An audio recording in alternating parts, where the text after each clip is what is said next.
few weeks ago.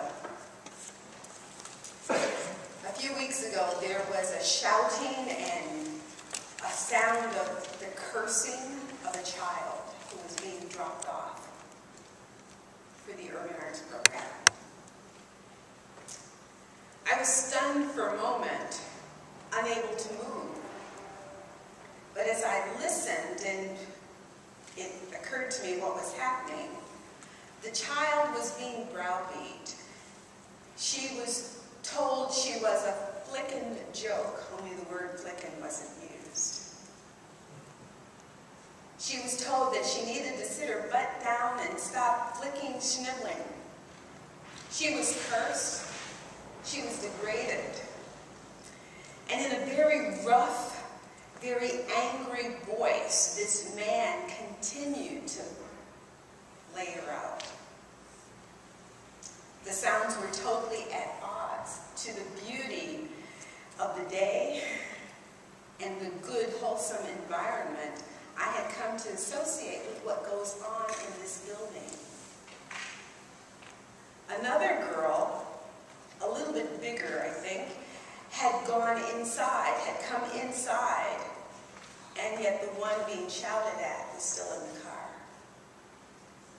Because I couldn't see clearly the driver, I couldn't see clearly what he looked like, I noted the car, and I raced up the stairs to see if I could identify who the child was who had just entered the building. But there were too many children around, some just leaving for a field trip, and it was impossible for me to identify the just quick glimpse I saw. The next afternoon, it happened again. Unfortunately, I was just returning from the bathroom when I heard it, this gruff, angry, ugly voice cursing the child and screaming nasty words and hateful words at her. As I got to the window in the office, the car drove off. I checked with Kurt in the office, the church office, and with the Beechwood receptionist in the entryway, who, like me, they were both stunned by the abusive language that they had heard, and they heard something the day before, but they couldn't make out the words. But this day, they had the windows open, and they couldn't believe what was being directed at a child coming into our building. We assumed that the person shouting at her was her father. Yet again, we didn't really see the child who had come inside. My gut was in a twist. I knew that that kind of verbal abuse, that kind of abuse that I was hearing was possibly a prelude to physical abuse, and most definitely to a kind of psychological abuse that would remain with the child as she grew. And it would be a kind of battering ram against her own self-concept of who she is. I was angry and I feared for this little girl who was still in the car and the one who had come into the building.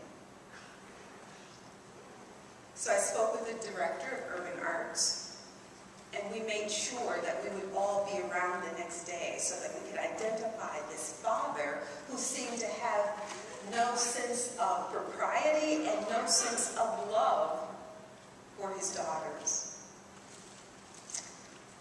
The next day, we were able to identify the child, who was a participant in Urban Arts, but just for that week, and it was Friday. The family was not known to the Urban Arts staff, and the one girl was registered there only for a week. The staff had no way of being able to monitor what might happen in the future. We were all frustrated, but we did what we could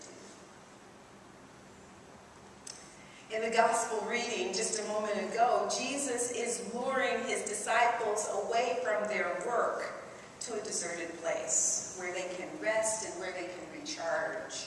They take a boat across the Sea of Galilee to a place where they can rest, but as they arrive, they are barraged by people who recognize Jesus, who swarm around them, and Jesus has a twist in his gut.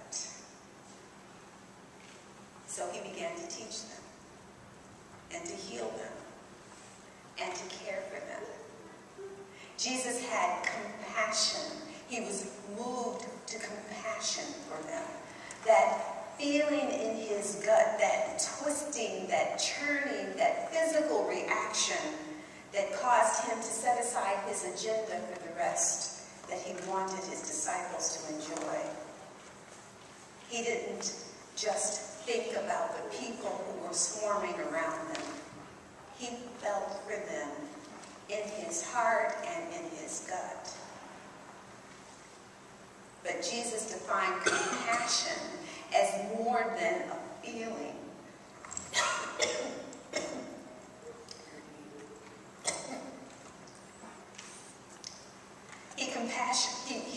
He defined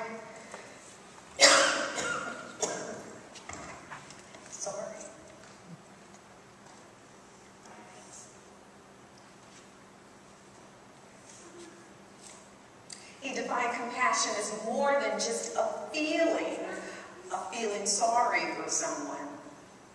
It was more than a feeling. It was a doing. It was action. Because the people were in need of care, in need of protection, in need of safety, in need of a pasture, in need of tending. They were in need of nurture. Jesus enters into the moment in the lives of the people when they were ripped open with their spiritual hunger all on display. He entered into their lives, internalizing their vulnerability. He took into himself what came out from deeply within them. Compassion. Compassion is to enter into people's lives when they are laid bare. It is to internalize their condition. It is to suffer with someone by taking on his or her burden. Compassion is something that you and I, it's something that we sense in our gut when we see someone in a situation of pain and brokenness. But for us, compassion always has an active component to it. It is a reaction, a behavior, not just a feeling. As Jim Wallace of Sojourners says in his book, God's Politics, our faith does not allow us to live in a way that is self-centered and indulgent.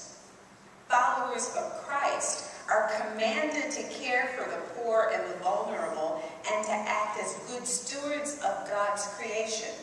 We are challenged to be peacemakers and to respect the image of God in every person. Every person. So our views on the divisive issues of the day, issues like abortion or capital punishment, immigration, marriage equality, and others cannot be determined by our personal preferences. Instead, they have to reflect a consistent ethic of human life in line with the biblical challenge in Deuteronomy to choose life.